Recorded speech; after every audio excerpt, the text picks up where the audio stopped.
Beleza, beleza, beleza. Então, a gente vai fazendo capítulo a capítulo, enfim, a gente vai analisando e vendo como é que vocês receberam, eu trago algumas informações, enfim, a gente consegue fazer um trabalho bem dinâmico. Capítulo 1 dessa parte 2. Bom, ó, a minha parte preferida é a 2, tá? Do livro todo, porque tem muitas revelações, eu acho que o Orwell, ele escreve de uma forma que contextualiza, que explica, na verdade, tudo o que aconteceu na parte 1, né? E a gente começa a ter informações sendo reveladas de uma forma legal, e principalmente, a forma como começa, eu acho muito interessante a construção do relacionamento do Winston e a Julia. A parte 1 termina com ele morrendo de medo de ser denunciado por ela, né, pela mulher do cabelo preto, do departamento de ficção, e aí a parte 1 começa com ele já tendo algum tipo de interação com ela, né, e é uma interação bem interessante, né, porque ela tá lá com o braço quebrado e tal, e ela entrega o bilhete para ele. Bilhete que o Mosaliel disse que seria muito bom quando pessoas estivessem interessadas umas nas outras, né? Entregar o bilhete, deixando bem claro, ó, seguinte, eu te amo. Você ali no BRT, no seu trabalho, aí, segura aí. Ok. E pronto. Cara, já pensou? Esse é um pouquinho mais fácil, né? Mas é uma bom, dado o contexto todo atípico que existe nesse universo sobre as relações interpessoais, quando há interesse real, né, porque o Partigo ele foca bastante em criar interesses artificiais, né, interesse de procriação, basicamente, né. Então, afeto, as relações de afeto, relações humanas, elas são meio que robotizadas ou até, sei lá, instrumentalizadas. Então, isso torna um relacionamento bem ruim. Mas o Winston e Julia têm algo legítimo aqui, né? Tem afeto. Quando a Júlia vai até ele, eu acho interessante isso quando ele fala para ela, quando eles vão pro primeiro encontro, né? Ah, eu queria meter um paralelepípedo na sua cabeça, esmagar você. Enfim, esse Quero capítulo dar 1 risada, né? é bem claro, né? Não tem por que mentir, não tem por que fazer esse protocolo social que nós fazemos atualmente, né? De oi, tudo bem? Aí, você gosta de quê? Você gosta de ouvir que tipo de música? Sabe? Esse tipo de papo que a gente puxa. É estranho, né? Ver uma realidade dessa onde o amor ele é proibido, né? As relações de afeto são desestimuladas, proibidas. Eu quero ouvir de vocês, como é que foi a primeira leitura, ou pelo menos essa leitura do capítulo 1 do primeiro encontro do... Primeiro encontro não, das instruções para o primeiro encontro, né? Do Winston e da Júlia. Aí quem quiser abre o mic e pode compartilhar com a gente. E foi muito natural. A parte da Júlia, da mulher, definir todo o esquema, porque o Winston claramente ia ser incapaz de ter alguma ideia. Ele já vinha demonstrando que isso no caminho, e aí. Só que foi um pouco surpreendente. Ela falou exatamente o caminho inteiro. E depois, eu não sei se é no mesmo capítulo, eu da. Como a gente já leu, né? Até pelo menos os 6, acho que não tem problema falar isso. Ela já tinha usado o esconderijo antes, então por isso foi bem detalhado o mapa que ela deu para ele, né?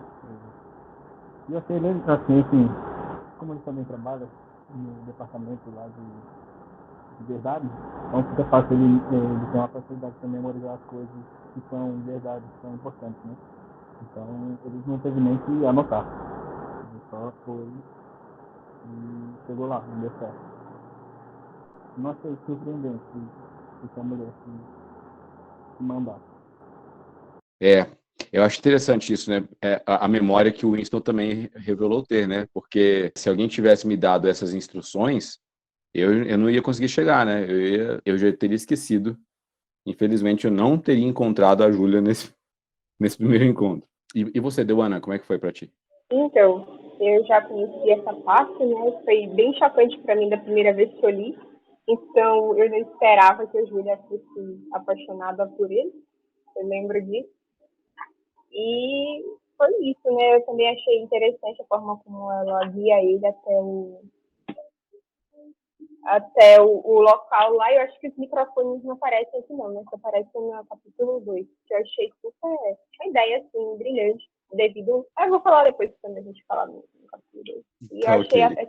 o 2 mais interessante que o primeiro. Uhum. Ela tinha visto ele na Semana do Ódio, enfim. Eu até sublinhei aqui aleatoriamente, né, que ela fala para ele ir para a estação Paddington, né, que é o mesmo nome do urso lá, né? É bom que esse capítulo 1 finaliza com eles de mãos dadas, né, invisíveis por aquela parede de corpos.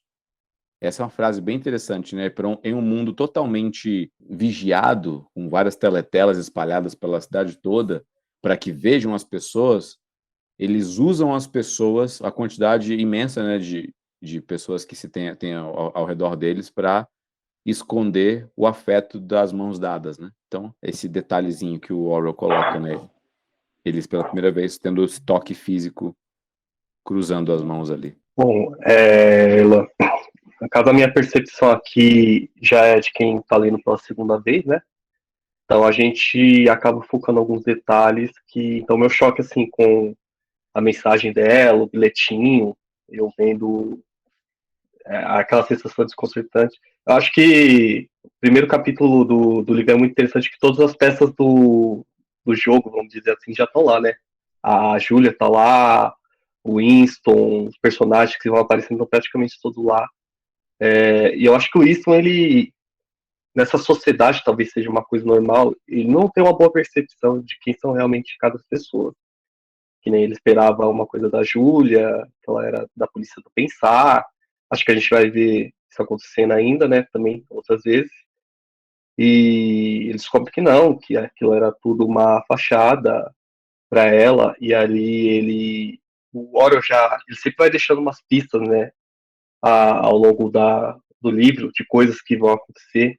E quando o Winston ele começa a escrever todo aquele caso que ele teve com a mulher lá no beco, né, que ele descobre que era uma senhora já de idade, e ele acaba ainda assim tendo uma relação com ela apenas para extravasar, porque toda essa questão do fechamento, da não aprovação, principalmente por parte das mulheres do partido, de querer enforcar aí o desejo afetivo, sexual da pessoa. Eu acho que esse ponto me chama bastante, porque esse tema da sexualidade é uma coisa que eu gosto de pesquisar, gosto de avaliar, e a gente que vem do contexto de igreja, principalmente eu falo do meu contexto mesmo da Assembleia de Deus, talvez com alguns costumes um pouco mais rígidos, entrar em contato com alguns materiais, dessa forma a gente fica um pouco receoso, né? Quando eu li a primeira vez, meu maior foco, meu maior choque talvez seja naquilo que ele falava para ela, tipo, quanto mais caras você já esteve, mais eu fico feliz. Eu falava, se alguém da igreja, os obreiros mais velhos, eles têm contato com esse tipo de material, ele fala, nossa, olha só, tá incentivando esse tipo de comportamento, mas o que é mais interessante é que a atitude dos dois, ela só se dá porque existe como é que eu posso dizer assim, existe um algo maior em relação a essa atitude. O Orwell trabalha isso e eu acho que ele deixa bem claro no final do capítulo 2, acho que eu marquei aqui no Kindle que eu tô lendo, acho que o Orlando deve ter marcado essa frase bastante emblemática no final do capítulo 2, onde ele fala, no passado ele pensou, um homem olhava para o corpo de uma mulher e que era desejável e fim de história.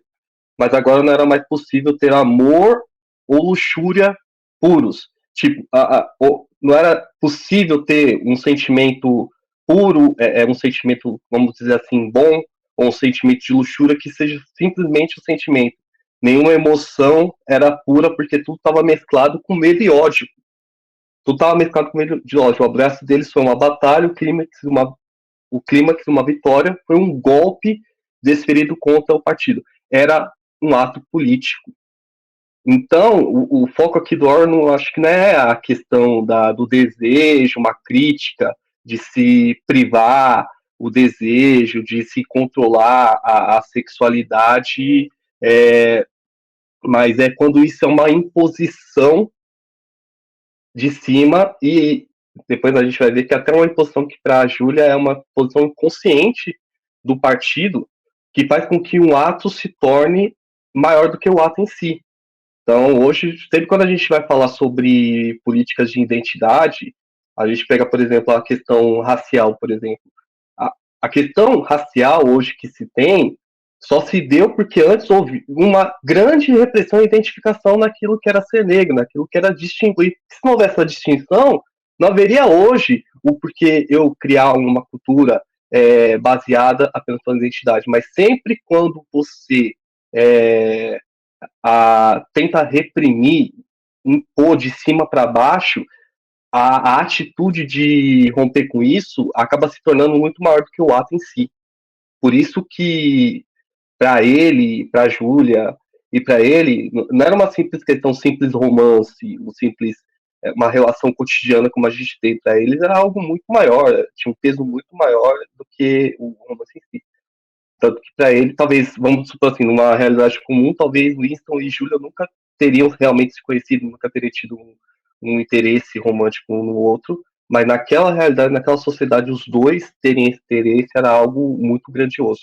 Vamos lá, primeiro, eu tô achando esse livro muito pesado, como eu não participei da primeira reunião. Eu não consigo não ler e não me colocar no lugar dele em diversas situações. Eu leio meio tensa. Estava pensando que esse livro é um eita atrás de eita, porque quando eu acho que eu falo assim, vai dar alguma coisa. Na verdade, é a primeira vez que eu tô lendo, eu ainda tô com o pressentimento de que lá no final vai dar merda. Desculpa pela palavra. Mas, eu também sou meio ruim de memória, então eu não vou lembrar exatamente o que aconteceu no capítulo 1, 2, 3, e eu também sou meio desorganizada para anotar, tá? Desculpa, gente, por isso. Mas eu acho que ele está tentando fugir daquela realidade que ele está vivendo, então por isso que um simples papelzinho com eu te amo numa relação com uma pessoa desconhecida já faz ele sair daquele... É uma chance para ele sair daquela realidade horrível que ele vive. Então é isso que eu acho. Muito bom. São aquelas migalhas de afeto que fazem total diferença quando uma pessoa vive uma vida de abuso e de opressão, né? Lucas, você voltou já? Sim, começa já com ela, esse capítulo, ela falando que ama ele, né? A pessoa pensa, meu Deus, cilada, Bino. Mas eu achei interessante esse final, que até tu falou sobre o toque das mãos dele. E ele até fala, né?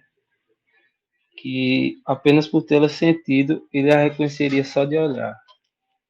Ou seja, assim, foram poucos segundos, mas parecia que foi uma eternidade, né? Igual alguns poetas falariam, né? E eu acho bem interessante isso, porque nessa sociedade deles que ele, assim, você não vê eles se abraçando, não tem nenhum toque. E ele só de tocar na mão dela, ali ele já é suficiente a informação. Se eu te ver de novo, eu já sei que é você, só pelo tato. E esse encontro deles, eu achei muito interessante também essa parte aí que ele vai pensando, né, como um ato político, né, de ter conquistado ela, entre aspas. E deixa eu ver aqui, eu fiz umas anotações. Que o Winston ele enxerga como uma vitória, né, contra o partido de ter encontrado outra pessoa assim que está corrompida, igual ele. E a gente vê como essa ideia de pureza, que para a gente é cristão, né, é uma coisa correta e tudo, e como o partido ele torna como se fosse uma coisa ruim, né, para as pessoas e ele enxerga como essa corrupção uma coisa boa, uma coisa contra o sistema, né? Que ele vai ter essa satisfação na impureza da Júlia, né? Que ele diz que você já fez isso com outras pessoas e ela disse com várias, ele disse, pronto, ótimo para mim. Isso é chocante. Eu mesmo, se escutasse um negócio desse, eu pensava, meu Deus do céu, o que eu tô fazendo aqui? Mas mostra essa satisfação dele, né? E lá na frente, eu não sei em qual capítulo, que eu anotei aqui. Vou mostrar meu caderninho aqui, ó. Quem gosta de Estúdio Ghibli, eu fiz aqui anotações, tá? Aí eu botei assim, que o partido ele usa a seu favor o impulso sexual, né? Tipo, a gente é como se fosse assim, não temos como tirar isso, então vamos usar isso a nosso favor. Ou seja, vamos pegar o impulso sexual das pessoas e vamos utilizá-la no trabalho, em vez dessas pessoas estarem gastando tempo fazendo sexo ou coisas do tipo, a gente dá uma carga enorme de trabalho e ele vai usar aquilo para fazer melhor o trabalho dele, ter mais força para trabalhar. E também a questão da família, né? Como eles deixaram permanecer as famílias, os filhos, e pegaram os filhos para usarem a seu favor. Ou seja, os filhos são espiões e delatam seus pais. E é uma coisa terrível também. Mas eu acho bem interessante. Já o Joel, ele faz essas coisas assim, ficarem bem interessantes. Boa, boa, boa, boa. Aqui fechou, né? Eu acho interessante o seguinte: o Winston segue o caminho que a Júlia fala para ele e a encontra finalmente, e aí começa. Eu acho que quando eles começam a dialogar, começa de fato o segundo ato do livro, né? Finaliza a introdução, a parte que explica mais ou menos o cenário onde estão acontecendo as coisas, as relações sociais que existem, o papel do governo de opressão. E aí começa uma segunda etapa no livro, que é o relacionamento humano decorrente desse mundo bizarro. E aí são muitas coisas interessantes, né? Primeiro, ter que contrabandear chocolate. Depois, ter que sair de toda a sociedade para se conseguir encontrar uma forma de apreciar a natureza. Ele fala aqui sobre as árvores, sobre uma clareira, a floresta, enfim. Fala o Winston dá uns detalhes, né, sobre os ramos, as poças douradas, árvores à esquerda, campânulas azuis, o ar beijava sua pele. Antes de a Júlia beijar o rosto do Winston, o ar já beijou a pele dele. Entendeu? Esse detalhe assim de que essas relações afetivas que o Estado impedia o Winston de ter, começam a aparecer sutilmente quando ele sai daquele ambiente guiado e vigiado pelo Estado, né? Então já começa o clima. Se você pegar a primeira página, né, da parte 1, primeiro capítulo, o dia era cintilante e frio de abril. Os relógios marcavam 13 horas. Enfim, o vento era cruel. No capítulo 2, o vento beijava a pele dele. Então, esses elementos são muito interessantes. Da mudança da tônica do cenário, que vai introduzir uma mudança de tônica das relações. E aí o Winston ele começa, finalmente, a dialogar com a Júlia. Pode não acreditar, mas eu nem sabia a cor dos seus olhos. Você consegue olhar para mim como eu realmente sou? Aí o Winston ele começa a falar de aspectos físicos, né? Eu tenho 39 anos, um esposo do qual não consigo me livrar, varizes. As varizes são citadas muitas vezes, né? As varizes dele lá atrás. E as úlceras varicosas, né? E 5 dentes falsos. A Júlia diz que isso não importa para mim. O aspecto físico, que para nós hoje, na nossa sociedade, uma sociedade livre, relativamente livre, tem um peso muito grande, dado os apps de relacionamento simples, baseados em aparência, né, e redes sociais que baseiam o juízo de valor está atrelado à aparência, ao vídeo, ao Reels, ao Story, à publicação do Instagram, que seja. Nada disso importa para ela. Os 39 anos, as úlceras, os dentes falsos. E o Winston não acreditou, né? O sentimento de pura descrença, um corpo jovem pressionando contra o dele. Ele sentia o cabelo preto no rosto, não foi um sonho. Quando levantou a cabeça, ele a beijou e ela colocou... Enfim, começa toda uma relação aqui de afeto que estava reprimida. É isso que o Estado faz, né? Reprimir pessoas. Então, reprimir liberdade, reprimir espontaneidade, entendeu? Ao ponto de eles terem que esconder as mãos dadas, né?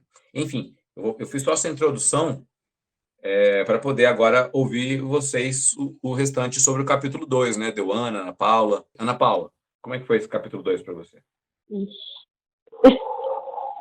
Porque como eu li todos na semana, eu não consigo lembrar exatamente o que acontece no capítulo 2. Sobre o que ainda no capítulo 1, sobre o que ele fala lá, que ele gosta de ouvir. Eu não lembro se é no capítulo 1 ou no 2 que ela fala que ela já teve com pessoas também do partido. É no 2. No 2. Eu acho que é meio para ele não se sentir tão culpado pelas coisas que estão acontecendo. Não sei se vocês pensam assim também. Eu acho a relação deles bem estranha. Mas, assim, me dá um pouquinho de felicidade eles estarem saindo dessa realidade. Eu acho que é isso. Bom, eu acho que a gente já chegou a comentar um pouco de tudo, né? O que aconteceu. Tem realmente eu concordo que a relação deles só começa de fato depois que eles se encontram, que eles chegam lá no esconderijo e aí eles conversam sobre alguma coisa. É meio como se eles estivessem ainda naquele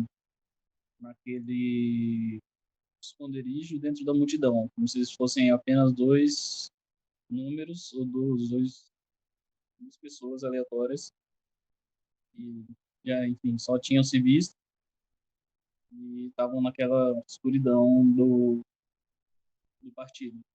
Agora não, agora eles eram uma pessoa conversando com uma outra pessoa que tinha cada um uma história diferente e eles iam descobrir e construir uma outra, né, nesse momento. E fica bem claro, né, do jeito que o Orwell coloca no livro, que não existe diálogo antes, né, não existe relação antes. É até esquisito, né, a forma que eles começam a relação e tal, mas enfim, é fruto da realidade, da distopia que eles vivem, né? O Amaral estava falando sobre essa descrição estranha, né? Que talvez se alguém pegasse alguma pessoa mais idosa, um obreiro da igreja, pegasse o livro, ou então, sabe aquela situação constrangedora? Você está aqui lendo, né? E chega alguém, pega o livro, abre uma página aleatória, abre bem nessa página aqui, né? Da quantidade de homens com que ela já dormiu. Aí ele diz que odeia a pureza, odeia o bem. E quanto mais você tenha dormido, mais eu gosto de você. Enfim, realmente é algo que escandaliza, né? Algo que não é bom, justo, agradável, que não é algo adequado. Mas se a gente parar para perceber, o Winston ele declara esse ódio ao bem porque o partido sequestrou o bem. Aquilo que está associado aos elementos essencialmente bons, as virtudes universais, eles associam ao partido, né? O ministério é do amor, é da verdade, é da fartura, eles têm uma liga lá da pureza. Tudo isso foi sequestrado pelo partido e distorcido. Então, quando o Winston diz que odeia a pureza, ele odeia a pureza nos termos nos quais o partido estabeleceu que é a pureza.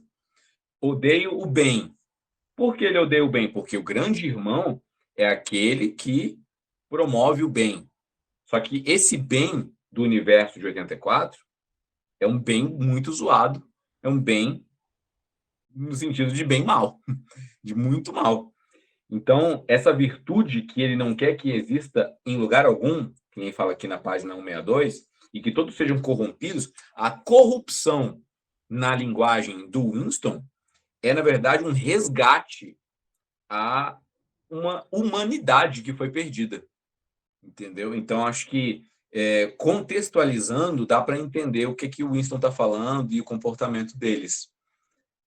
Mas eu queria ouvir de vocês. Deixa eu ver quem não falou. O próprio Lucas, né? O Conceição. A Deuana também não. Pode falar, Eu não Deuana. falei do capítulo 2. Foi o capítulo que eu mais fiz anotações. Então, me perdoem se eu falar muito. A primeira coisa que eu achei interessante nesse capítulo foi a existência dos microfones. porque mesmo sem as teletelas no interior, né, em locais, assim, ao ar livre, na natureza, o autor, né, narrador, ele fala sobre esses microfones escondidos, que haveriam de captar e identificar a voz de quem aparecesse por ali. Além disso, não é fácil viajar sozinho sem atrair atenção. Quando o Winston estava se deslocando até o ponto de encontro com a Júlia. Né? Inclusive, o local que a Júlia escolhe é um local que não vai ter existência dos microfones, e também tem a explicação, né, de que eles conversam sussurrando ao som da voz do sordo, né, do canto do sordo, para que não reconheça a voz deles, porque tipo, eles estão tão vigiados, tão controlados, tudo que eles fazem é observado para ver se não existe nenhum tipo de crime, pensamento crime, qualquer coisa que aconteça contra o ideal do partido. Isso é bizarro, porque tudo que a gente fala, literalmente tudo, vai ser usado contra a gente, né? Aí a segunda coisa que eu anotei foi que eu fiquei chocada, tanto na primeira leitura quanto na segunda, foi quando ele conversa com a Júlia, se declarando, e eu achei absurdo, que ele falou para ela, eu sentia ódio só de olhar para você, queria estuprá-la e depois matá-la. 2 semanas atrás, fui sinceramente arrebentar sua cabeça com paralelepípedo. E quer mesmo saber, eu achava que você tinha alguma ligação com a polícia das ideias. Eu entendo que ele está tentando lutar contra a própria vida, mas daí a estuprá-la e depois matá-la, assim, eu entendo que o autor está querendo trazer para a gente que a sociedade está tão corrompida, está tudo tão transtornado, que uma coisa dessa ele está falando para ela rir, né? Porque a frase seguinte é: ela riu com gosto, tomando claramente as palavras de Winston como um elogio à excelência de seu disfarce. E ela acha engraçado e tal, porque é o comportamento que se espera dessas pessoas numa sociedade como a que eles estão vivendo, né? Só que o que eu acho absurdo é que o livro ele começa fazendo a gente ter pena de Winston, porque ele sofre com a dor na coluna, com a úlcera, tem toda aquela coisa para a gente sentir a dor do Winston. E aí depois chega e mostra pra gente quão cruel ele é, né? Daí eu fiquei refletindo sobre esse ponto. E é uma coisa a se refletir, né? A gente não pode sentir simplesmente pena dele, ele não é esse tadinho todo, não. Aí outro ponto foi o que você já tinha falado, Orlan, que é do contrabando de chocolate. Né, que o Winston ele fala que o chocolate é idêntico ao que ele comia quando era criança, né? E eu anotei que se existe um chocolate de verdade, né, que a gente juntando o que acontece no 2 com o que acontece no 4, né, a gente pode pensar que esse chocolate que a Júlia comprou no mercado negro era destinado à venda para o pessoal do núcleo do partido, né? Isso não é mencionado agora, só mais pra frente. E aí eu anotei assim, que é um sinal de que existia alguma coisa de qualidade, né? E esse chocolate foi fabricado por alguém para uma pessoa específica. Então, não necessariamente a sociedade era igualitária, né? Não, todo mundo come num salão, todo mundo tem as mesmas refeições, né? Direito ali ao mesmo ensopado, ao mesmo pão, ao mesmo gin. Todo mundo, só que não, né? Só aquela parte da massa do partido, a qual o Winston faz parte, e o núcleo mesmo tinha acesso a comida de uma qualidade maior, né? A igualdade não é bem que... Não é a realidade, né? É só o que é divulgado, né? Na verdade, não é bem assim que acontece. Para usar uma frase do Orwell, para usar uma frase do Orwell lá no Revolução dos Bichos, né? Um dos mandamentos foi alterado, todos os animais são iguais, mas uns são mais iguais que os outros. Quer dizer, todo mundo do partido tem direito a algumas coisas que os proletas não têm, mas os membros do partido interno são mais iguais do que os do externo, né? Então, existem algumas regalias Exato. que eles não têm acesso. Mas você queria Aí, finalizar para ótima falar? E o Orwell acertou demais ali. O socialismo do Sorting ficou real demais. Sempre vão ter os trabalhadores, vão ter os membros do governo e vão ter a cúpula do governo. Então sempre vai ter essa diferenciação. Na verdade, só complementando aí que você tinha falado, Nela, que no caso, quando o Wilson ele diz, só contar o que é puro, que é santo, que aquilo foi uma foto sequestrada, um valor que foi sequestrado, a partir dele redefiniu, que ele define o que é a pureza, o que é o bom, mas se a gente for analisar de fato, tudo é redefinido constantemente a sua própria pauta, né? A grande questão é quem deve definir o que é bom, o que é puro, de onde deve partir essa definição. Então, talvez a gente esteja adiantando, mas é interessante quando a gente percebe que o partido ele sequestra, aí no caso já o Lucas ele falou, quando ele põe a questão da família lá no capítulo 3, né? Que é uma coisa que para nós, nós temos um valor bom, mas esse próprio conceito, o próprio partido redefiniu para ser uma coisa ruim, para ser uma coisa ruim dentro daquele cenário. E o Winston, ele acaba se revoltando contra todas essas coisas, mas não tem como você não torcer, não tem como você não vibrar e não entender quando ele fala todas essas coisas aí no final do capítulo 2, porque ele está se revoltando com uma coisa que, no final das contas, acaba sendo muito ruim para aquela sociedade. Sim. Mais alguém quer falar uma coisa sobre o capítulo 2? A gente pode ir para o 3. Eu Pode ir, Lucas. Eu só queria um detalhe assim que tem, falando que ele pergunta o que é que você viu de atraente em mim? Ele pergunta a Júlia, né? Ela disse, foi alguma coisa no seu rosto. Pensei que arriscaria, sou bom em identificar pessoas que não pertencem. E assim que eu vi, soube que você era contra eles. Ou seja, a gente vê desde o começo, né, como ele vai falando que ele tem que manter uma postura de tal jeito que ele não se acuse, que ele está insatisfeito com aquelas coisas do partido, com o trabalho, com os racionamentos de comida e tal. E como isso é perigoso nessa sociedade, né? Você se mostrar assim que é contra o partido. E ela percebeu isso. E outra coisa que até ele fala, né, de O'Brien, né, que ele olha para ele e diz, acho que esse cara também é contra. Ele tem alguma coisa, um olhar que ele me deu que eu achei diferente.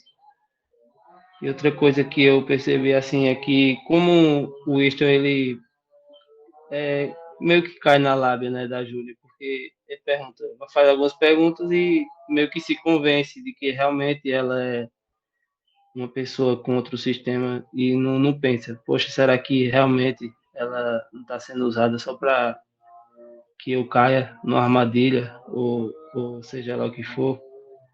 Eu achei ele assim um pouco inocente às vezes também por questões emocionais, né, que a pessoa está numa sociedade tão estranha que a pessoa não tem afeto, recebe o mínimo de afeto e meio que já se entrega.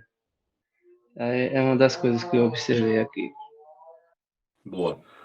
Realmente, o capítulo termina, né, dizendo que foi um ato político. E é interessante, né? A gente, às vezes, identifica atos apenas pela discricionalidade deles, né? Como eles são, e não o que eles representam em si, né? Um ato de caridade, uma esmola, que seja, ou ajudar alguém a atravessar a rua, um ato de solidariedade. Várias vezes são atos políticos, né? Quando a gente diz ao mundo que eu não vou agir de acordo com o sistema individualista, cruel que existe, mas eu estou agindo de acordo. A igreja é um ato político, para pensar, né? Não necessariamente político partidários, como a gente vê hoje, mas é um ato político. O próprio anúncio de Jesus como rei, né, como Kyrios, como Senhor, é um ato político que reconhece nele o dono de toda a autoridade, não em César e não no imperador. Enfim, a gente toma os atos morais como simplesmente virtudes e coisas boas, mas eles apontam para algo nesse mundo em que a gente vive na sociedade, né? São atos políticos, são atos virtuosos. Enfim, eu estou aqui já divagando para passar para o capítulo 3. No 1, eles marcam o encontro, no 2 é o encontro, e o 3 e agora? Depois que a gente já pode ser considerado como criminosos do pensamento, né? E agora? Como é que a gente vai prosseguir nesse relacionamento? Como é que a gente vai construir um relacionamento em um mundo que proíbe e desestimula e impede relacionamentos, né? Então, aqui ela marca de conversar com ele 1/4 de hora no meio da multidão, 15 minutos, né? Ou então olhar a Torre do Sino de uma igreja que foi explodida por uma bomba 30 anos atrás.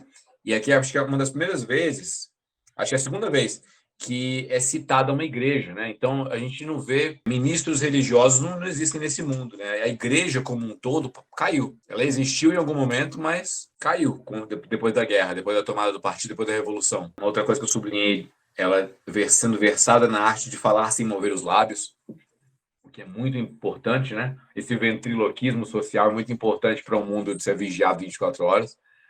Ele conta para ela como é que foi o casamento, né? E fala finalmente essa questão do sexo, né? De ser redirecionado para o 2 minutos de ódio. Como foi para vocês ler esse capítulo?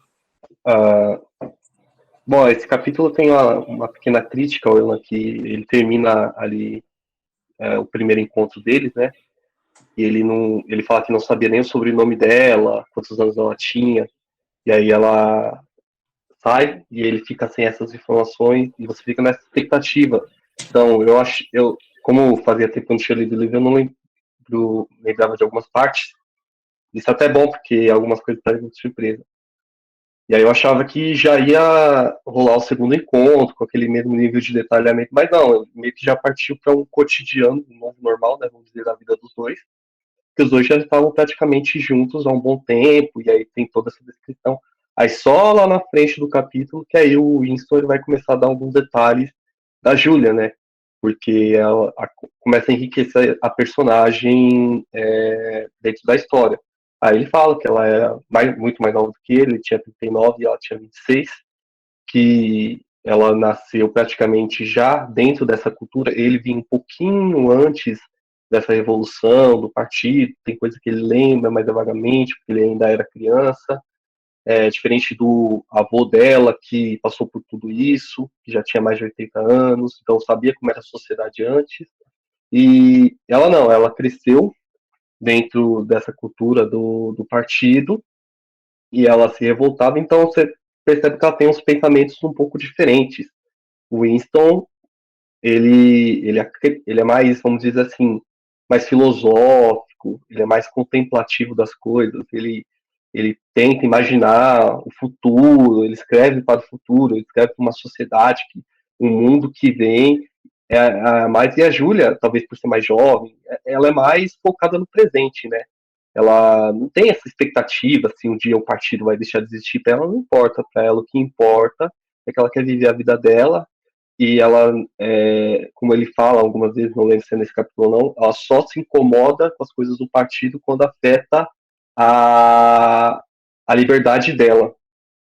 E isso é muito interessante, porque tem horas que o Winston ele vai dar umas filosofadas grandes, e a Júlia, ela fala, deixa de besteira, você tá falando essas besteiras, vamos focar aqui entre nós dois mesmo, que tem lá no final, até sublinha aqui que ele fala, nosso ato nos aproxima mais perto da morte.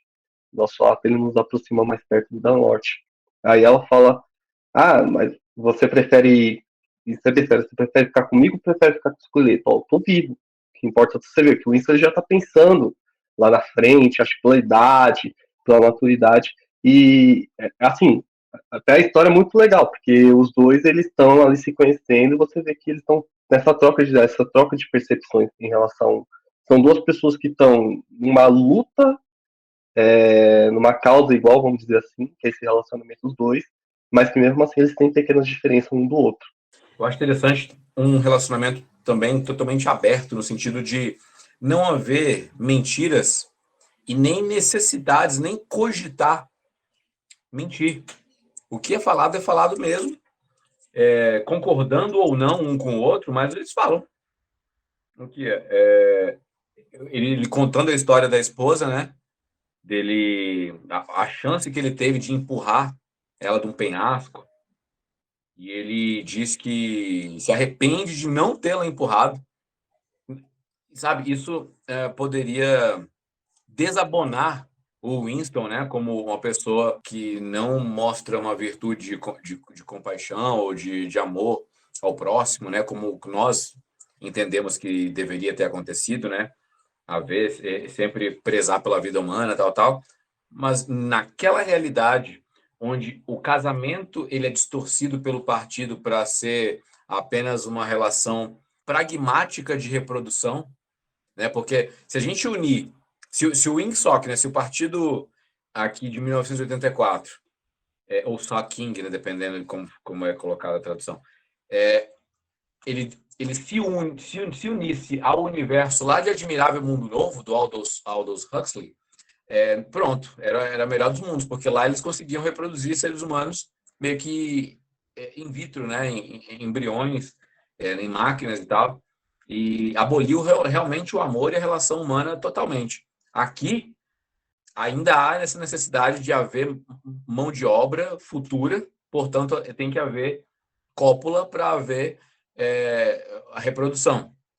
Então, é uma necessidade, é um dever para com o partido, conforme a Catherine, né? E aqui o Winston ele abre totalmente para ela. Ele se vê finalmente num safe place, né? Um local seguro, um local onde ele consegue se abrir totalmente, sem mentiras, sem nada, né? Aqui no 3 eu coloco que a repressão é usada como forma de controle. Ele é o bom pensar, né? É uma pessoa ortodoxa da cabeça aos pés, incapaz de conceber qualquer coisa contrária às regras. Enfim, o ortodoxo na igreja é aquele que pensa de acordo com o dogma da revelação, com a verdade revelada pela autoridade máxima, né? Por Deus. Deus revelou seu Filho, Jesus Cristo, de maneira plena, então quem reconhece isso é ortodoxo. Quem reconhece essa autoridade, a divindade, a messianidade de Jesus Cristo é ortodoxo. Por um partido ortodoxo é quem concorda com ele. Não existe a verdade, existe a necessidade de algo ser verdadeiro ou não. Então, enfim, essa parte da novilíngua ou neolíngua, dependendo como é falado, né? Que mais que as traduções falam sobre novo idioma também, né? Algumas traduções trazem. Enfim, mas eu misturei um monte de coisa aqui. Eu estou tentando fazer introduções para vocês mesmo que sejam brilharem, né? Deuana, capítulo 3, como é que foi para você? Vocês já falaram tudo que eu marquei aqui. Eu marquei essa parte do ortodoxo, essa parte do puritanismo, né? No caso, que tem a frase que o Winston está refletindo sobre que a Júlia fala, né? Que havia uma conexão íntima e direta entre a castidade e a ortodoxia política. Então, ele discorre sobre isso. E o outro ponto foi o que o Lucas falou, que ela pergunta: você gosta de dormir comigo ou com um esqueleto? Então, pare de ficar falando só de morte, né? Ela reclama que ele puxa a orelha, né? E porque ele tá falando de morte porque ele já se considera a pessoa condenada, né? E ela não. Ela quer viver tudo que ela puder. Tudo bem que ele fala também, né, que ele quer se manter vivo por mais tempo para poder viver essa vida com ela, né? Apesar dele achar que vai dar muito errado, ele está tentando se manter junto dela. Mas foi isso, foi essas coisas que eu anotei. Ai, que demais. Pode falar. Reflexão no início, que a gente chegou a pensar, né? Na verdade, o Warwick coloca, quando ele descobre que agora eu vou ter que falar um pouquinho depois. Tá, beleza. Posso falar por enquanto?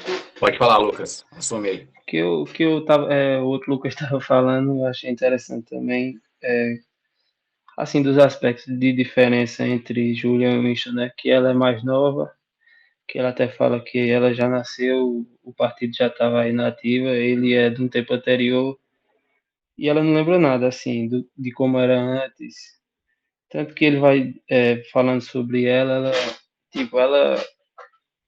sabe que o partido está ali por ela, tanto faz ele continuar. Ela vai. Eu acho ela bem individualista. Ela vive do jeito dela. O partido tem que fazer, pronto, eu vou fazer isso, eu vou participar dessas ligas, tipo, fazer o que eles querem para depois eu fazer o que eu quero na minha intimidade. Já ele não, eu acho ele que ele tem uma causa bem mais nobre, né?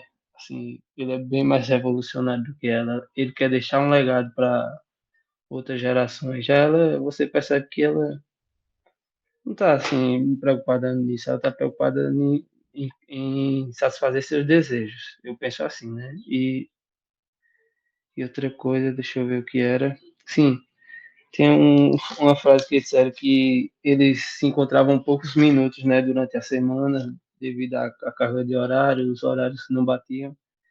E ele fala que eles estavam conversando, falar a prestação. Aí eu fico imaginando, já pensou se fosse hoje em dia, como seria, né, as pessoas ansiosas, né, aquela coisa da instantaneidade, e, tipo, se eu falar, eu tenho uma coisa para te falar, essa pessoa, eita, poxa, e agora, o que é? Você já fica pensando, né? Já eles não, eles até gostavam, né, de falar assim, porque eles se entendiam. E para falar um pouquinho aqui, na próxima a gente fala mais um pouco e vai desenvolvendo um diálogo. Não instantâneo como hoje em dia, mas eles se entendiam, né? Eu achei bem interessante isso aí. É, Bom, pode falar. Você quer falar, Mazalé? Pode ir. o que eu ia falar antes era do negócio do propósito, né, de vida, que depois que ele descobre que ele certamente ele está morto, ele tem algum motivo para continuar vivo e continuar vivo por mais tempo. E aí, quando eles têm essa conversa logo depois com a Júlia, ele fala: não, precisa ficar falando de morte o tempo todo, a gente precisa mudar o sistema de alguma forma, a gente precisa. Você tá comigo nessa, e esses pensamentos assim, né? A gente precisa. Não sei se é nesse capítulo ou se é depois. Se a gente precisa. A gente vai ter que confessar tudo, mas você confessaria que estaria disposto a me largar, alguma coisa assim? Eles mutuamente falam essa declaração de amor, não se separar e tudo. E uma outra coisa é dar um propósito extra, né? Dar um viés a mais, né, no propósito do Winston e dar alguma direção para o da Júlia, né? Porque o da Júlia era simplesmente rebelde por conta da doutrinação feminina, né? Toda a liga antissexo, a promoção das meninas e tudo, a história, como é feita, né? Como é que é feita a doutrinação. Mas outra coisa que eu achei até simpático, até fofinho, assim. Eles tinham que trabalhar com isso, eu tinha que trabalhar num serviço voluntário para poder conseguir um banco de horas para que ele conseguisse casar a folga com a folga dela. Então, era um esforço muito complexo para que aquela relação desse certo. Eu achei, nossa, que bonito. Muito difícil, né? Por um lado, o bilhete se tornou muito fácil no início, teve o outro passo seguinte foi muito mais difícil. Verdade, verdade, não tinha ligado nisso. E Ana Paula, e para vocês, capítulo 3, né? Isso. Eu achei que nessa parte mostra que a Júlia traz uma jovialidade para a relação dos dois, né? Enquanto ele está super preocupado com todas as coisas, principalmente com a morte e tudo mais, ela quer viver o momento e eu acho que isso faz bem para ele. E enquanto vocês falavam aí, eu estava relendo um pouco o capítulo para ver algumas frases e tem a frase em que ela fala por que ele não deu um empurrão nela, né? E daí ela fala naquela época eu fosse a pessoa que ele fala que naquela época ele faria aquilo, mas ele não era a pessoa que ele é hoje, mas ele também não tem certeza se ele quem ele é hoje. Então é uma situação muito complicada. Eu acho assim, igual foi falado, que ele não é tão bom. Eu acho difícil julgar se ele é bom ou não, porque a situação em que ele vive, eu acho que algumas coisas que ele faz são meio que justificadas. Mas, ao mesmo tempo, ele também não sabe quem ele é no meio disso tudo. Então, é isso que eu acho, capítulo 3. Não sei se isso aí seria um caso do resultado do duplo pensar, porque ele ao mesmo tempo decidiu uma coisa, mas enfim, também não é definido, porque só uma hipótese, não sei se é o caso aí do resultado do pensamento, né? Esse negócio de empurrar a esposa dele, né? Na última página do... Ah, não, aqui já é o capítulo 4, eu estou adiantando. Alguém quer falar mais alguma coisa sobre o capítulo 3? Fernando, só complementando essa diferença que tem esses dois, eu tava pensando aqui agora que o Winston, ele fala até que tem coisas que ele nunca teria pensado, e que ela falou, tipo, o fato de não ter nenhuma, acho que é no capítulo 3, né? Na verdade, nunca viu uma guerra, e dessas diferenças de pensamento dois. E como que para o pensamento evoluir, você aceitar novas ideias, ela se dá através das diferenças que se dá entre um ser humano e outro.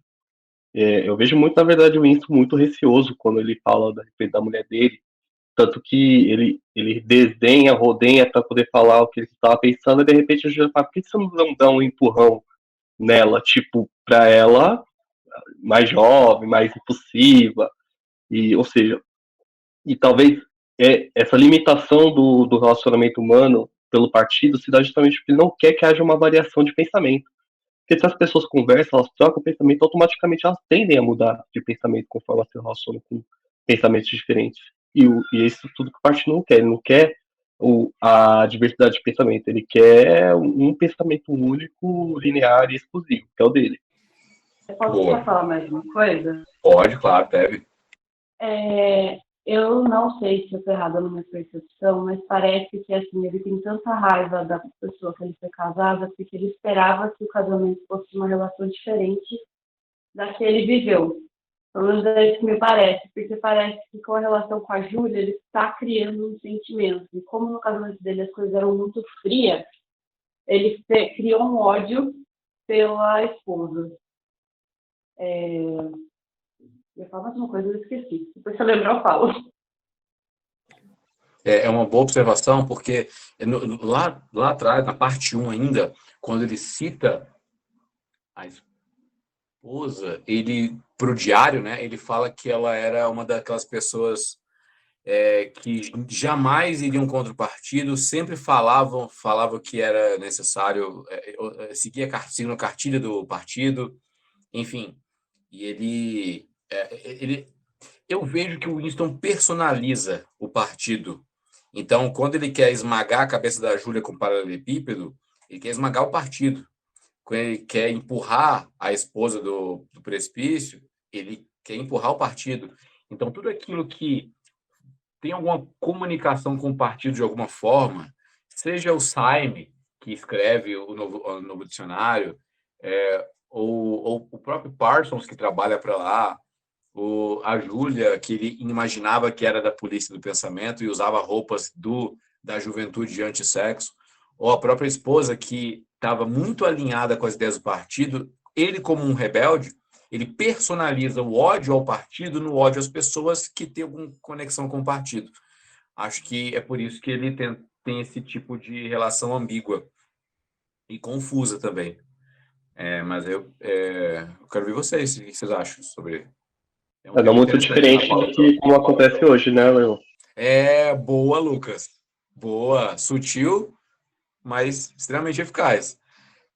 Exatamente. Então, não basta eu odiar um sistema político. Eu odeio pessoas e destruo pessoas e atiro em pessoas que, de alguma forma, se comunicam com esse sistema político. Entendeu? Ou econômico, ou religioso. Entendeu? Então, essa personalização não é diferente da ficção, aqui do 84. Aí é também que onde entra a igreja, né? Que a gente vai aprendendo a conviver com pessoas diferentes. Tipo, se meu irmão pensa de um jeito e eu penso de outro, mas nós pensamos iguais no sentido de que a gente tem o mesmo Salvador, a gente adora o mesmo Deus e a gente tá ali, apesar das diferenças, a gente tá ali para servir juntos e caminhar juntos para o céu, né? Se Deus quiser. Nas relações humanas tem a afinidade, porque a gente gosta. Por quê? E agora a gente gosta gosto da apesar. Às vezes eu tenho uma pessoa que eu gosto muito, eu gosto porque ela é A, B ou C. E tem gente que eu gosto apesar dela ser A, B ou C.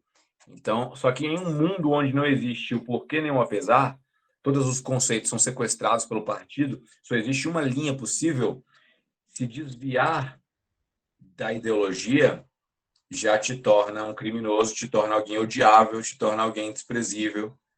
E, enfim, é assim que as distopias são construídas, né? Enfim, mas a resposta para isso é a pluralidade, o perdão, o convívio, enfim, que a gente pode praticar hoje, né? Então, vamos para o capítulo 4? 4 é o aluguel, né?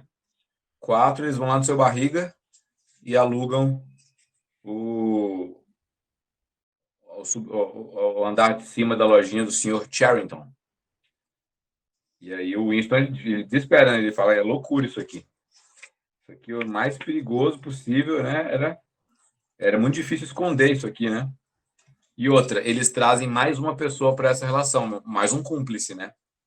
Um é cúmplice do outro, né? Winston e Julia potencialmente podem se entregar a qualquer momento, mas agora tem uma terceira pessoa que sabe o que está acontecendo, né? O Sr. Charrington poderia muito bem entregá-los. E aí eles vão assumindo esse risco em nome de uma relação amorosa possível após o trabalho, né? Uma relação de afeto, né? Não necessariamente só sexual, né? Mas afetiva. Para esse capítulo 4 aqui, o Winston, ele deixa bem claro o ódio dele em relação a ratos, né? E o capítulo 4, ele traz elementos que, por si só, não são tão relevantes, mas lá na frente a gente vê que são muito relevantes, né? Mas uma coisa que eu sublinhei bastante aqui foi a parte do versificador, que já tinha sido citado lá atrás, que faz parte lá do Ministério da Verdade, do Departamento de Ficção, tem o versificador, que é uma máquina que substitui o compositor, substitui o artista, né? A arte, ela é criada por máquina aqui. É um detalhe que o Orwell coloca e não desenvolve. Ele cita, o versificador não vai explicar, mas simplesmente aceite que o versificador é um novo artista, né? É a forma... Porque se o artista é a pessoa que expressa o seu interior através da arte, seja na letra, na composição, né, numa pauta, seja numa escultura, numa pintura, num filme, numa música, o artista aqui não pode fazer nada a não ser aquilo que já está definido pelo partido como aceitável, né? Então não existe essa liberdade criativa. Aí ele joga aqui essa máquina. Enfim, o capítulo 4 é isso, né? O aluguel e alguns detalhes. Como é que foi para vocês? O que vocês anotaram no capítulo 4? Botei pouquinha coisa. Esse é mais simples, né? Eu já falei, quando eu comecei no capítulo 2, da questão do roubo que Júlia fez, né? Do alimento e tal. E também que essa parte do aluguel, que os dois sabiam que era imprudência. E tem uma frase muito interessante, era como se estivessem dando intencionalmente um passo na direção de sua sepultura. E aí o Winston começa a pensar sobre as celas do Ministério do Amor, né? Que ele já sabia que era uma grande roubada. E mesmo assim, eles continuaram, né, nessa empreitada. E tinha outra coisa aqui que eu não sei. O dos ratos, que são ratos tão grandes que atacam as crianças, né? Eu anotei que parecem ratos mutantes. E deixa eu ver. Aí acho que só. Eu tinha questão de perceber, né? Mas é uma questão boba.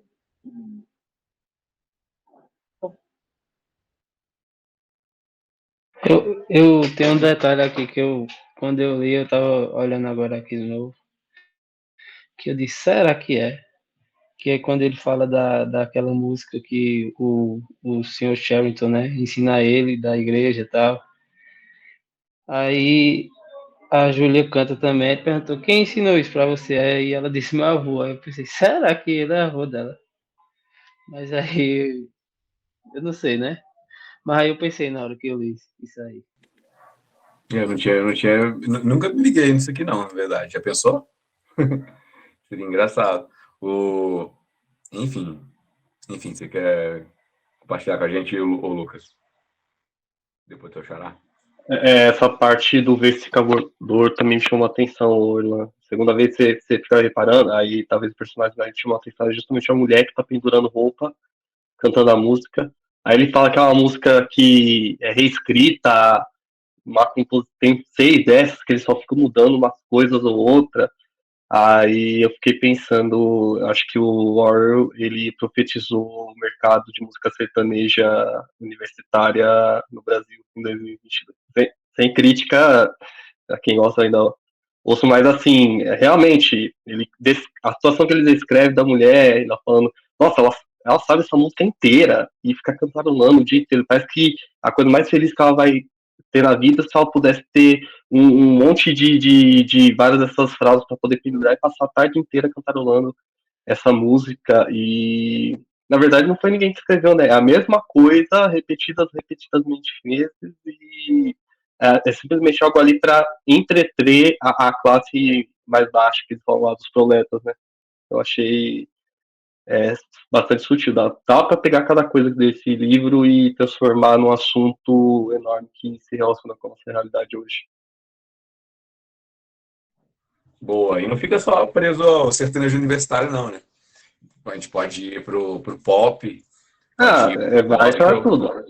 né? Eu gosto. E cadê? Faltou a Ana, né?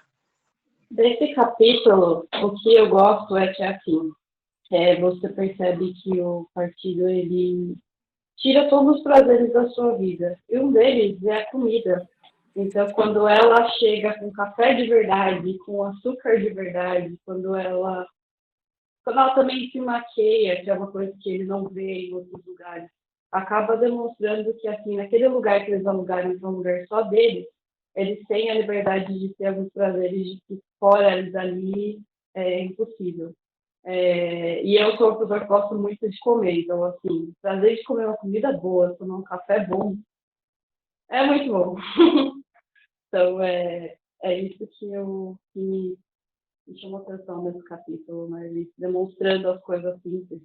Eu não lembro, mas parece que mais para frente também vai ter alguma coisa em relação à comida e o prazer de experimentar algo bom e não aquilo que eles recebiam. Sim, sim. É legal isso, né? Porque mostra de forma bem implícito, né, como que o partido vai tirando o prazer, o entretenimento, a arte, ela é banida, né? Ela é instrumentalizada aqui, torna-se algo padronizado. A comida, né? O prazer de degustar coisas gostosas, coisas boas, né?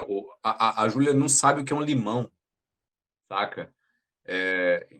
A gente vai vendo, então, relações humanas também sendo abolidas, né? E o prazer na relação humana, na relação conjugal, na relação carnal, na relação de amizade. Todo mundo está desconfiado de todo mundo, pode entregar, né? O seu vizinho pode te entregar o tempo todo. Então, o prazer, quando se está em guerra, não tem tempo, né? De você ter um prazer, né? E aqui o lema do partido é guerra é paz, né? E a gente vai, acho que no capítulo 6, 8, não lembro agora qual, no 9, né? É no 9. Que enfim, não vou falar porque nem todo mundo leu. Vamos chegar lá na semana que vem. Mas, enfim, é uma relação mesmo de restrição dos prazeres para que você foque toda a sua energia mesmo e sua contribuição social só para o partido. Enfim. Vamos para o capítulo 5? Ou alguém tem alguma coisinha para espremer do 4? Vocês falaram bastante coisa que eu nem tinha me ligado no 4. Tem uma coisinha no 4 que eu quero falar tanto, mas acho que vai ser spoiler para quem não leu ainda o livro. Quando a gente chegar lá na frente, eu volto no 4, lá na semana, daqui a 2 semanas eu volto no 4. Vamos para o 5, então. Capítulo 5 começa com uma boa notícia. Saime Sumira. Certa manhã não apareceu no escritório. Ai, vaporizaram o Simon. Deus que me perdoe. Eu tenho que amar o próximo, mas se esse próximo for fictício, tô liberado para odiar ele, tá? Então... Boa, essa foi ótima. Também detesto vários personagens. E aí, como é que foi? O Simon é aquele cara da empresa que lê o regulamento da empresa. Lê o código de ética, faz todos os procedimentos. É o cara que quando vai instalar um site, né? Ele clica lá em ler termos de compromissos, ok? Uma página por página. Ele lê tudo. E aí, se ele discorda, ele não clica e não instala, enfim. O Simon. Ai, cara. E é ruim que ele era integrante da comissão de xadrez, né? Eu gosto muito de xadrez. E agora manchou aqui a comissão, né? Enfim. Mas o Simon, então, nunca existiu. O Simon nunca existiu, né? Ele foi vaporizado, nunca... Ele estava falando no refeitório, no outro capítulo. E aí, porque ele desapareceu, ele nunca existiu. É muito maluco isso. Uma coisa legal no capítulo 5, além do Simon ter ido embora, aqui, ó, na página 192 do meu, eu boto assim: Winston havia desistido do hábito de beber gin todas as horas do dia. Parecia não sentir mais necessidade, ganhara peso, as várias úlceras melhoraram, deixando apenas uma mancha na pele escura acima do tornozelo. E as crises de tosse pela manhã haviam passado. Olha a somatização da felicidade. Então, ele está num relacionamento e o estado dele fez com que a saúde dele melhorasse, a úlcera vai embora, a tosse vai embora. Cara, o amor cura. O amor cura o corpo, cara. Olha que maravilha.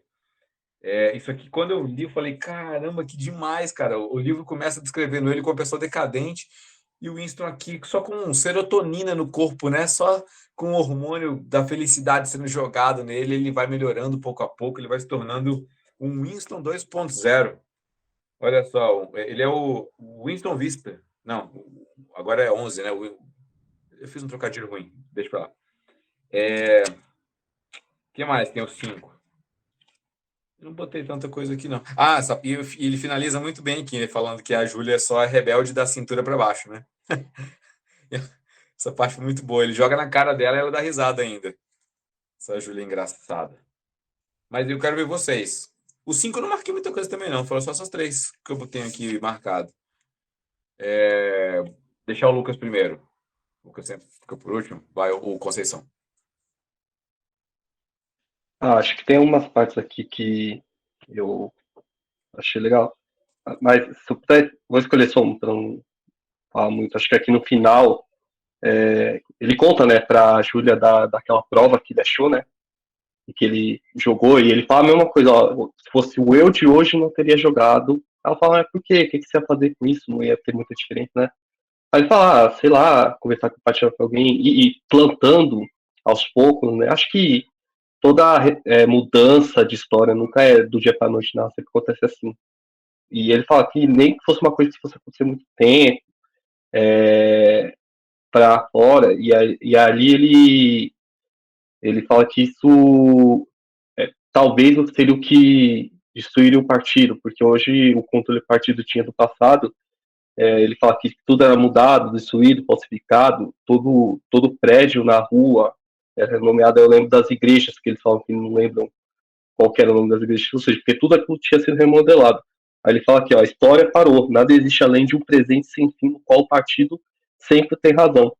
Eu sei, é claro, que o passado foi falsificado, mas nunca conseguiria provar o mesmo tendo sido o responsável pela falsificação. Tipo, ele não era nem possível provar aquilo que ele falsificava, ou seja, o passado parou e o futuro também. Só existe o eterno presente, não existe a história.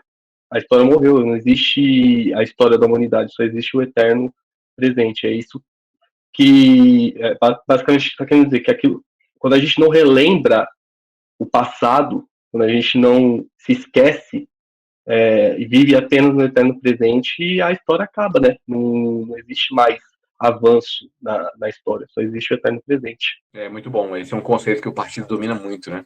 Que é um dos lemas lá também, né? Que quem controla o passado controla o presente, quem controla o presente controla o futuro. Então, você nunca está errado se não houver um registro de que você errou. E se houver, você corrige esse registro e você está sempre certo. Então, assim, se vocês ouvem o Ovelhas, provavelmente eu cito o Wittgenstein o tempo todo lá, né? Tem uma frase dele lá no Observações Filosóficas, que é o limite do meu mundo, é o limite da linguagem, né? Então, eu fico restrito, ou eu fico restrito ou eu expando o meu mundo, de acordo com a linguagem. E com o dicionário, que o Simon ajuda a escrever, e vai para a 11ª edição, as palavras vão diminuindo, né? Então, por exemplo, vai chegar um ponto, por exemplo, aqui eles falam que aqui era a antiga igreja.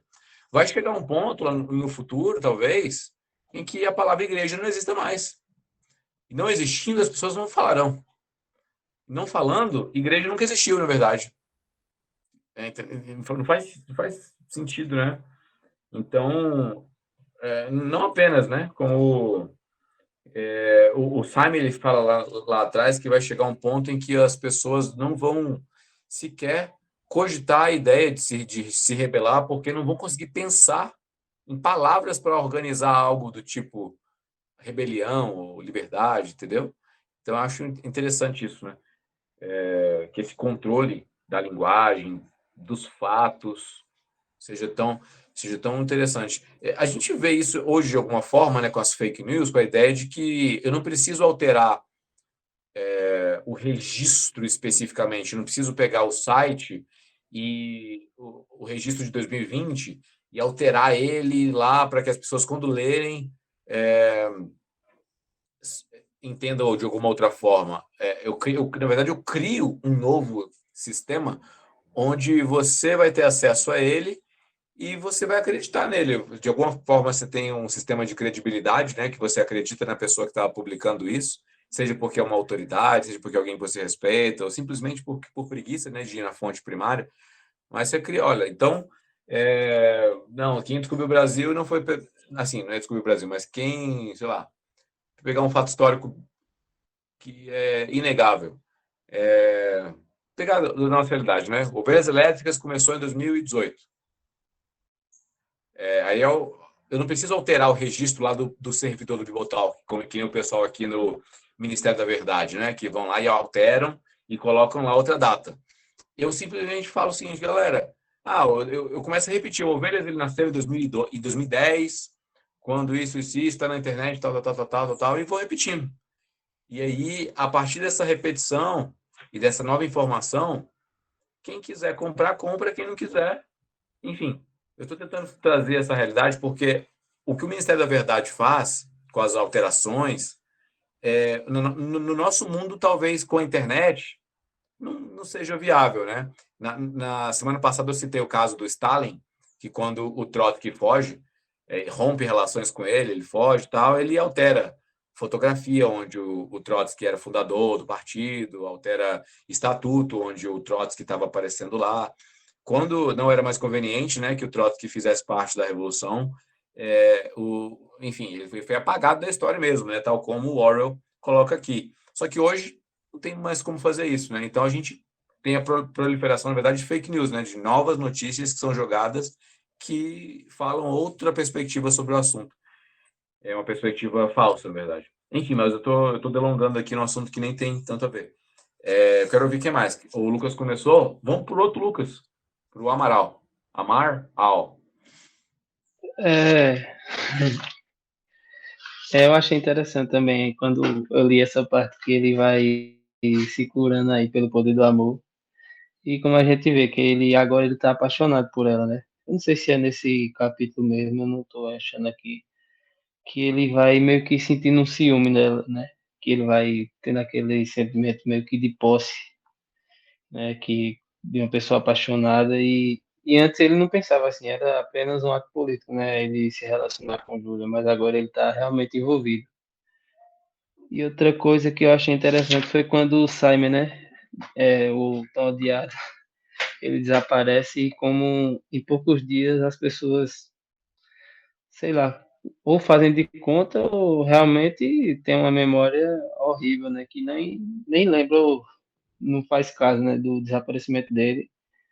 E no final ele até fala, né, sobre como as pessoas elas aceitam as coisas, né? Que ela qualquer coisa assim que, por exemplo, esses erros que o partido corrige, né, que uma informação, estamos em guerra com a Eurásia, né, agora com a Lestásia, esqueci agora o nome, acho que é esse. Aí ele e as pessoas, eita, acho que eu tinha lido errado, agora eu tô lendo certo, não é esse mesmo e simplesmente não contestam as informações, né, apenas aceitam essas informações. É uma sociedade totalmente alienada, né? Não sei se simplesmente por medo ou por, enfim, você vê isso. Boa, boa, boa. Mais alguém para o capítulo 5? Sim. Eu achei interessante a forma como ele descreve a questão do ódio, que tinha um ritmo selvagem, que lembrava latidos e não podia ser chamado de música. E apesar disso, apesar de ser tão estranha, ela era cantada o tempo inteiro, inclusive pelos proletas, né, que tiveram como é que ele fala, tipo um curso de patriotismo. É estranho, né, as pessoas gostarem tanto, talvez justamente por essa mentalidade de ódio, né, que é disseminada como se fosse algo bom, como se você estivesse defendendo ali o seu país. Outro ponto que me deixa, que eu achei legal, e achei, assim, a gente não sabe, né, não tem como provar, mas é um ponto de vista da Júlia, e eu vou ler que para completar, ultimamente as bombas foguetes estavam matando mais do que o normal.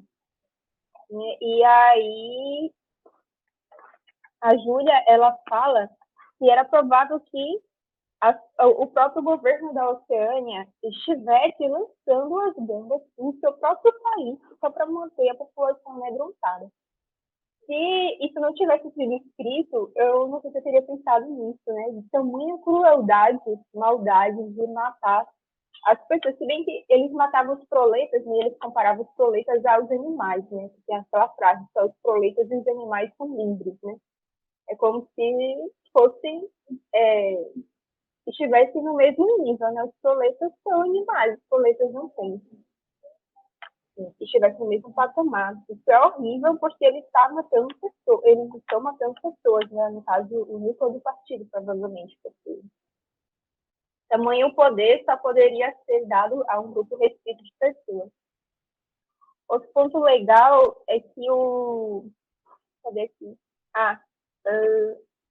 Aqui. Que, como a Irlan já falou, né, que o relacionamento dele, dos dois, fez bem à saúde do Winston, eles estavam acreditando em uma sensação de segurança, né? Eles se sentiam bem naquele espaço. E era difícil e perigoso chegar lá, mas eles consideravam como um santuário. Isso é bem interessante porque no mundo que todo mundo vive como uma comunidade de forma imposta, né? Porque o próprio Winston fala, acho que no capítulo 1 ou 2, que ele fala assim, que ninguém tem nada só seu, além dos poucos centímetros dentro do seu cérebro, dentro de sua mente. E aí esse quarto, né, que eles alugaram, é um lugar que eles podem ter uma vida privada, uma vida só deles, e por mais decadente que seja, né, desde que as coisas estão muito velhas, estão quebradas, tem vários PCBs, tem ratos e tudo mais, para eles isso está perfeito, né, porque eles podem viver a vida deles ali, juntos e felizes, né, porque tá claro que eles estão bem felizes com isso, já que até a saúde do Winston melhorou. Tem mais coisas, né? Não sei se o horário permite. O ponto de vista de Júlia, né, que a diferença entre a verdade e a mentira não lhe parecia importante. Então, isso começa a contar para ela algumas coisas que o partido declarou, e daí para ela não faz diferença nenhuma, assim como para vários proletas também não faz diferença nenhuma. E aí E já no finzinho do capítulo, o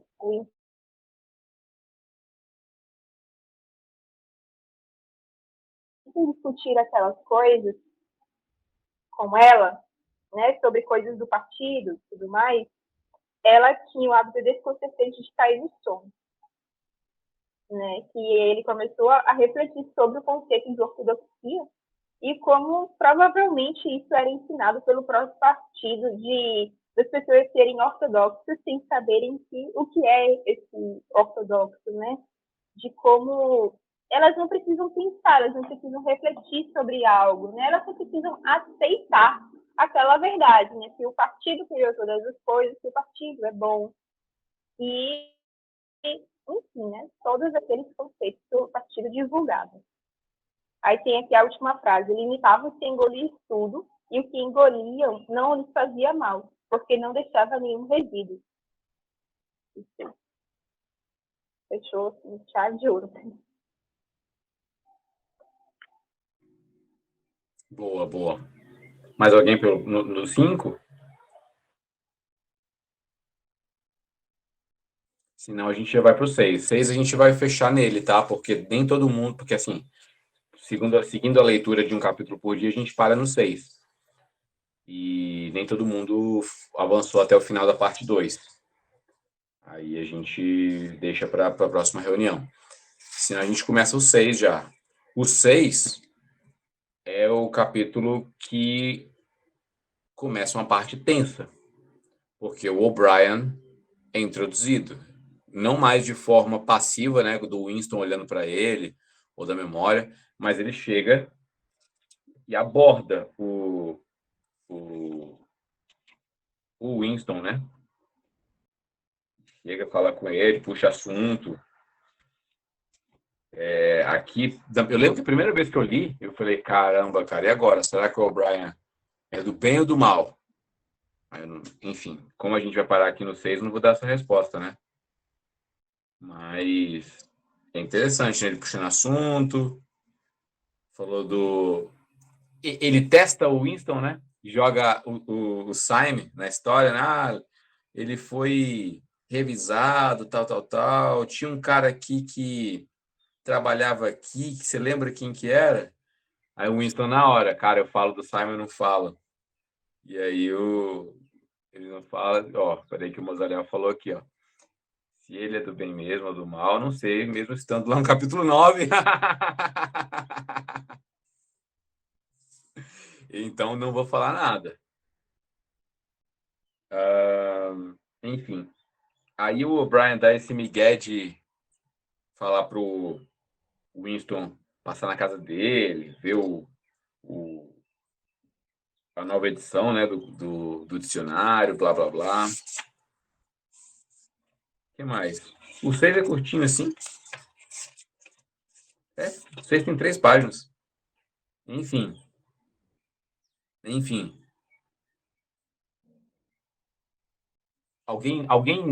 Peraí, mas alguém aí já passou do capítulo... Aliás, quem não passou do capítulo 6? Eu. Ah, tá. Então, a gente para aqui. Como é que foi para você, Deuana? É a primeira vez que você tá lendo, né?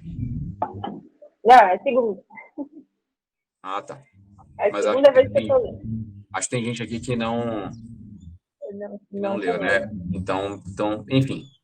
Capítulo 6, especificamente, somente 6. Como é que foi essas 3 páginas aí? 3 anos, 1, 2, 3, 4, 5 páginas de tensão. Eu acho que é uma roubada, né? Mas só que eu não iria. Porque eu não lembro exatamente essa parte, tá meio nublado para mim, que já faz alguns anos que eu li. E o O'Brien é da Polícia das Ideias. Eu pensaria que sim, eu não iria. Mas nisso ele confia no O'Brien só de olhar, né? Como a Júlia falou. E ela tem esse hábito de descobrir alguma coisa, né? De conhecer as pessoas só de olhar. E daí faz o julgamento da pessoa, e aí eles confiam, né, no O'Brien. É isso. Ele confia no Winston, no O'Brien. E vai, provavelmente. Ana, é a primeira vez que você lê? Sim, mas eu já estou no 9. Ah, tá. E aí, quando você chegou no 6, como é que foi para você? Ah, não dá pra parar no 6, né? Tinha que ver o que ia acontecer. Daí foi pro 7, pro 8, pro 9. Mas foi tenso. Foi bem tenso. É, ele é curtinho, mas tem muita coisa, né? Ele fica andando na navalha, né? Enfim. Ah, e o Lucas? O Amaral. Eu tenho o mesmo pensamento, assim, que ele tá se envolvendo assim sem pensar direito, né? Ele simplesmente confia em algumas palavras, ele já diz, ah, tá tudo certo. Ele não faz como é que se diz, um julgamento tão detalhado, né? Será que esse cara realmente ele é dos meus? Ou será que ele não tá só se envolvendo só para pegar? Ele é tipo um espião e ele vai se infiltrando assim nessa galera da Irmandade, né? Pra, pra erradicar esse pessoal mesmo, aos poucos, né? Boa. E o Azaliel, que Assim, abriu. é, o O'Brien deu muitos detalhes, né? De que o Winston teria que ir lá mesmo. Porque ele já falou do cara que desapareceu, e eles, como o cara do núcleo do partido, ele já sabia que ele tinha desaparecido mesmo. Ele não deveria ter falado isso. E depois ele ainda dá o próprio endereço tipo, escrito. Eu achei muito estranho que as pessoas não tivessem o endereço das outras pessoas, não existisse uma lista e tal. Aí depois se tornou um pouco óbvio na minha cabeça. Porque senão as pessoas entrariam em contato umas com as outras, né? Enfim. E aí toda a lógica, né, de individualidade ou não individualidade, né, ia cair por terra, né? Então, eu acho que ele não tinha muita escolha de não ir nesse encontro, porque a vontade de fazer alguma coisa, de continuar no movimento, de derrubar o partido, ou de descobrir como ele ia fazer isso, passava por isso. Eu acho que ele não tinha muito o que fazer. Se ele não fosse, não sei como é que seria uma outra reação do O'Brien num outro momento, sabe? Fosse vaporizado por algum crime de pensamento que fosse descoberto, né? Então, acho que ele não tinha muito o que fazer. E aí, Lucas, o que você acha desse convite suspeito aí do O'Brien? Um spoiler, né? Eu Porque já. a resposta vem no som no próximo, né? Zero spoilers, hein, galera? Eu não tenho muito a comentar, porque eu já sei o final da história. Eu acho que ele repete o mesmo padrão de quando ele encontrou com a Júlia, né? De certa forma, dá uma confiança. Acho que eu concordo bastante com o Daniel, porque o Winston ele não tinha como evitar não ir. Até uma coisa que ele mesmo fala. Acho que se ele estivesse na mesma linha de um ortodoxo aí do partido, ele teria denunciado o cara na hora. O cara tá citando alguém que não existe. Talvez essa seria.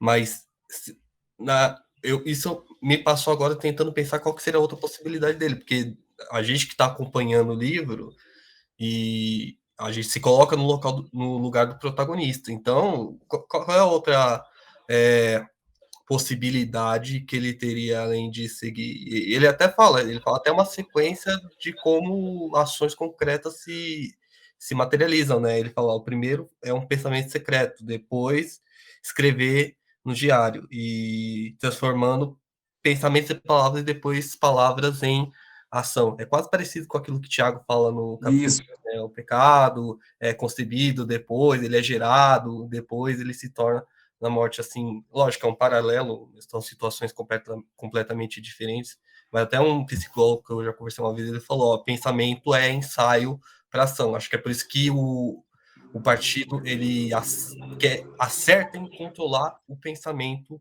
das pessoas, porque ele sabe que uma vez que o pensamento é iniciado, ele é concebido e uma hora, cedo ou tarde, ele vai se transformar numa ação. Ele vai se transformar em algo concreto na realidade. E ele basicamente é o que ele faz, né? Ele primeiro pensa, depois ele pega o diário, escreve, e depois ele começa a agir, ele age lá com a Júlia, e agora ele vai começar a agir com o Brian, né? Mas vocês acham que se a Júlia não tivesse tomado a iniciativa, o Winston teria feito algo? Porque eu acho que o Winston ele é meio covarde. Ele precisa de alguém que catalise, né? Que seja um iniciador na vida dele. Senão ele ia continuar só conspirando e tal, porque o máximo que ele fez foi escrever, né?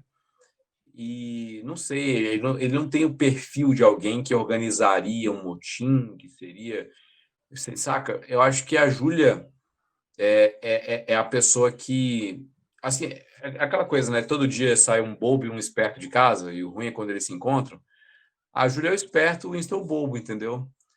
E eles se encontraram, e tá acontecendo, tá tudo acontecendo. Acho que. Enfim, é o que eu acho. O que vocês acham? Eu acho que ele teria levado mais tempo. Acho que a Júlia só potencializou o que ele estava pensando, as coisas acontecerem mais rápido. Acho que ele teria. Acho que o Winston tem esse jeito mais de covarde mesmo, um pouco receoso, pé atrás, tem dificuldade de tomar decisão, mas quando encontra alguém, sei lá, que é um pouco mais para frente, aí ele vai junto e deixa que os outros tomem as decisões por ele mesmo. Acho que no livro, até agora, a gente não vê nenhuma atitude ativa do Winston, né? Sempre foi uma atitude que foi gerada por algum acontecimento. Acho que a única atitude ativa que ele teve foi de pegar o diário e começar a escrever. Depois disso, meio que ele é levado de acordo com o pensamento dele, mas... Então, acho que potencializou, mas ele teria levado aí uns bons anos para tomar alguma atitude mesmo. Boa. Eu concordo, sim, também, porque até por conta da dificuldade de... aquela narrativa inteira e o áudio voltou a ficar ruim ou tá de boa? Não dá pra te ouvir, Mazalé. Ele só serve para ouvir mesmo. Aí, agora tá bom. Então, ele tem uma dificuldade, né? Tem a narrativa inteira para ele conseguir sentar na mesma mesa que a Júlia e para ele conseguir elaborar um convite de história seria totalmente impossível. Acho que, como o Lucas falou, ele levaria uma coisa de anos, assim, e provavelmente já levaria ao desinteresse da moça, né? Então, acho que ele é uma pessoa que fica muito mais introspectiva e bolando os planos para poder executar alguma coisa que talvez o timing já não ajude. Então, precisa dessa posição, precisa de alguém de fora para que ajuste esse tempo. Porque se for pelo tempo dele, vai no seu tempo, irmão. Aí fica lá. Boa.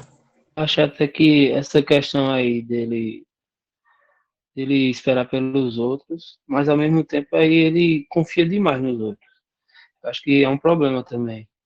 Ao mesmo tempo que ele não consegue agir por conta própria, aí ele confia tudo a outro. Aí acaba quebrando a cara, né? Boa. Mais alguém quer falar alguma coisa sobre o capítulo 6? A gente está encerrando já nele. Eu acho que ele tinha vontade, mas ele precisava de alguém para acompanhar. Eu acho que na essência dele ele já era uma pessoa revoltada com tudo aquilo, mas descobrir que tinha uma pessoa que gostava e pensava parecido fez com que ele tivesse essa força, essa vontade de tentar algo. E ele passa o tempo todo falando que ele já é uma pessoa morta, né? Então ele não tinha muito a fazer. Faltou a Deuana. Oi? Eu fui a primeira a falar disso aí. Ah, é verdade. Fechou então? O Lucas Amaral falou também? Não, né? O Lucas está aí com a gente? Eu não falei agora, há pouco? Ah, é. Eu tô sendo vaporizado aqui, minha memória está vaporizando. Então é isso. A gente encerra agora, por conta, né? Nem todo mundo leu, mas, enfim, a ideia é semana que vem a gente voltar, já com essa parte 2 completa, né? E o início da parte 3 também, né? Que acho que dá para ler, vai até o capítulo 4 da parte 3 que a gente tem para a semana que vem. Acredito que a semana que vem vai ser muito produtivo, porque esse restantezinho da parte 2 principalmente os capítulos 9 e 10, são mind-blowing, né? Assim, tem muito pano para manga, a gente consegue falar bastante coisa. Eu quero encerrar, agradecer a presença de vocês. Eu gravei essa reunião, vou dar uma editada nela e subir lá no canal do Ovelhas. E é isso. Quem quiser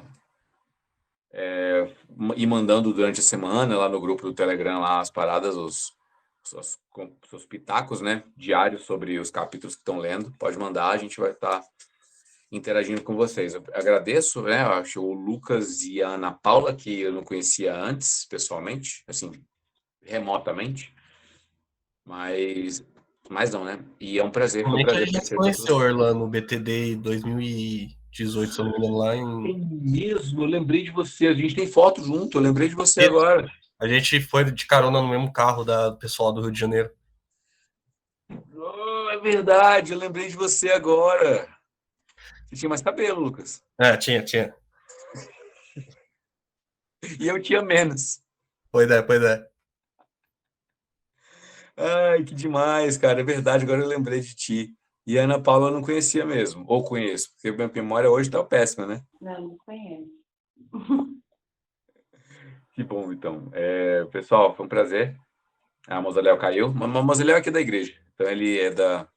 Eu falo com ele direto. Então é isso, foi um prazer. Tchau, tchau para vocês. Um ótimo sábado. E até semana que vem. Tchau, bom Tchau, sábado. pessoal. Tchau, tchau. Tchau, tchau. Tchau. Fique com Deus. Amém.